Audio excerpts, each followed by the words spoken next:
आप जो भगवान नरसिंह के बारे में जानते हैं वो अधूरा सच है। हाँ, आपने सही सुना। हम सब ने यही कहानी सुनी है कि भगवान विष्णु ने नरसिंह अवतार लेकर भक्त प्रहलाद को बचाने के लिए राक्षस हिरण्याकशिपु का वध किया और कहानी खत्म। लेकिन ये तो सिर्फ शुरुआत थी। असली कहानी, असली ड्रामा और असली रहस्य तो उस वध के बाद शुरू हुआ था। हिरण्याकशिपु के मरने के बाद जो हुआ उसने पूरे ब्रह्मांड को हिलाकर रख दिया। यहाँ तक कि भगवान शिव को भी हस्तक्षेप करना पड़ा और फिर एक ऐसी महाशक्ति को आना पड़ा जिसके सामने सृष्टि की हर शक्ति छोटी पड़ जाती है। और इस कहानी में छुपा है एक ऐसा वैज्ञानिक रहस्य जिसे आज भी मॉडर्न साइंस समझने की कोशिश कर रहा है।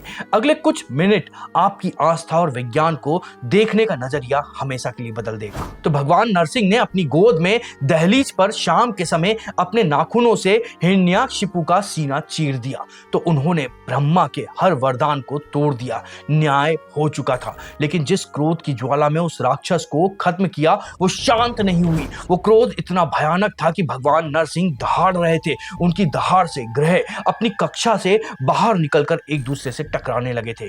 धरती कांपने लगी। पूरे ब्रह्मांड में एक कॉस्मिक आग फैल गई।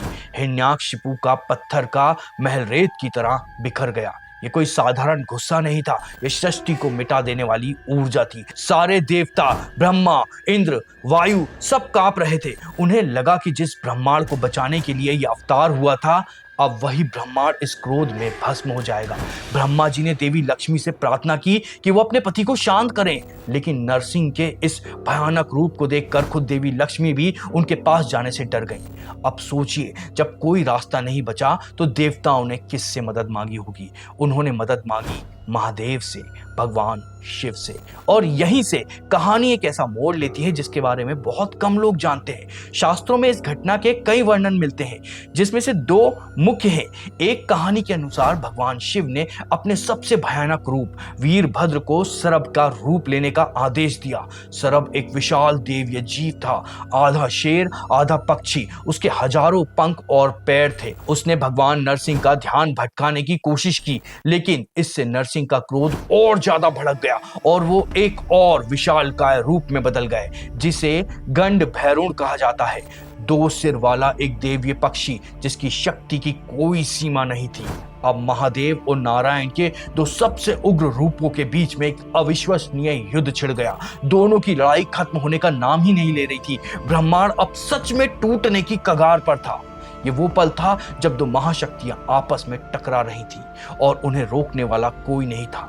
लेकिन हमारे शास्त्रों में हर समस्या का एक समाधान है और यहाँ समाधान के रूप में एक ऐसी शक्ति का आगमन हुआ जिसकी कल्पना भी नहीं की जा सकती थी। अगर आप शास्त्रों में छुपे ऐसे ही रहस्य को जानना पसंद करते हैं तो सोचिए मत, सब्सक्राइब कर लीजिए और इस वीडियो को लाइक करके हाइप भी करिए, क्योंकि आगे की कहानी आपके होश उड़ा देगी। तो जब शिव और विष्णु दोनों ही अपने क्रोध में लीन थे तब देवताओं ने अपनी आखिरी उम्मीद की ओर देखा। एक ऐसी शक्ति जो इन दोनों से भी परे है, आदि पराशक्ति। और तब उस महाविनाश को रोकने के लिए प्रकट हुई देवी प्रत्यंगिरा।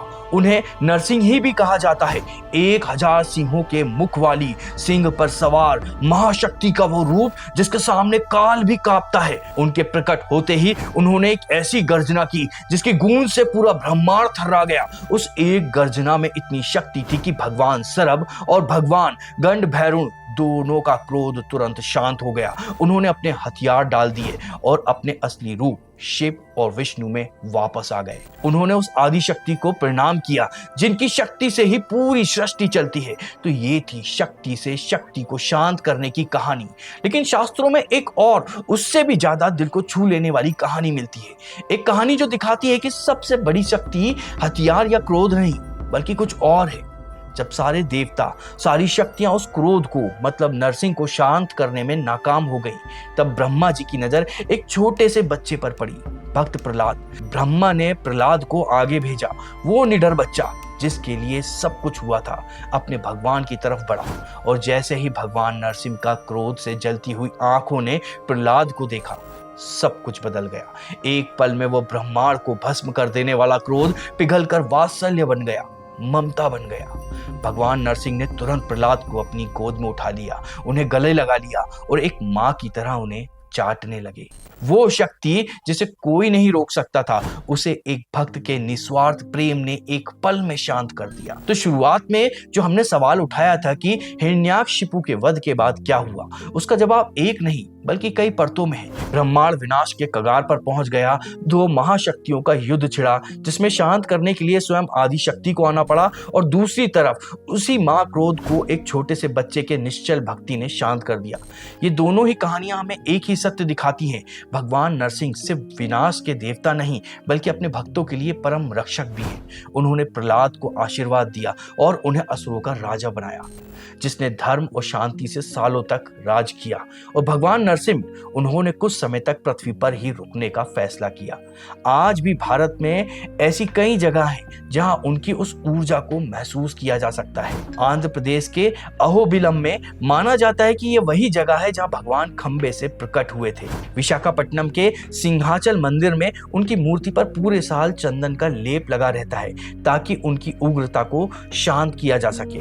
और कर्नाटक के नरसिम्हा झिरा गुफा मंदिर में तो भक्तों को कमर तक पानी में चलकर उनके दर्शन करने पड़ते हैं। तो भगवान नरसिंह की कहानी सिर्फ एक राक्षस के वध की कहानी नहीं, ये क्रोध पर करुणा की जीत की कहानी है। ये कहानी है कि जब भक्ति सच्ची हो तो वो सबसे बड़ी शक्ति को भी झुकला सकती है। लेकिन असली सवाल ये नहीं है कि ये कैसे हुआ, असली सवाल ये है कि इसे हमसे छुपाया क्यों गया। नरसिंह का खंबे से प्रकट होना, शास्त्रों में लिखा है कि तब एक बहुत बड़ा धमाका और बिजली जैसा ऊर्जा निकली थी। क्या ये सिर्फ एक कहानी है या सनातन धर्म के उन भुला दिए गए वैज्ञानिक चमत्कारों में से एक है जिसे आज की साइंस समझने की कोशिश कर रही है? और सिर्फ यही नहीं, हम जल्द ही राम के लिए क्या वरदान था और क्या श्राप, और कितने राम और कितनी रामायण जैसे अनसुने सच पर भी वीडियो लाने वाले हैं। इसके अलावा कुल देवी और देवता का रहस्य क्या है, यह भी हम आपको बताएंगे। और अगर आप इंतजार नहीं कर सकते हैं तो हमने प्राचीन हिंदू रीति रिवाजों और उसके पीछे छुपे अर्थ और विज्ञान के कई सारे वीडियो पहले से ही बना रखे हैं। आप हमारे चैनल पर जाकर उन वीडियो को देख सकते हैं। अगर आपको हमारा यह वीडियो पसंद आया हो तो इस वीडियो को लाइक करिएगा, अपने साथियों के साथ में शेयर करिएगा और हमें कमेंट करके बताइएगा कि आप आगे और किस विषय पर वीडियो चाहते हैं। इसके अलावा हमारे चैनल को सब्सक्राइब जरूर करिएगा। और हाँ, अब YouTube पर एक नया हाइप का ऑप्शन आया है जिसे आप कमेंट को स्वैप कर देख सकते हैं। हमें हाइप भी जरूर करिएगा क्योंकि इससे हमें धर्म प्रचार में प्रोत्साहन मिलता है।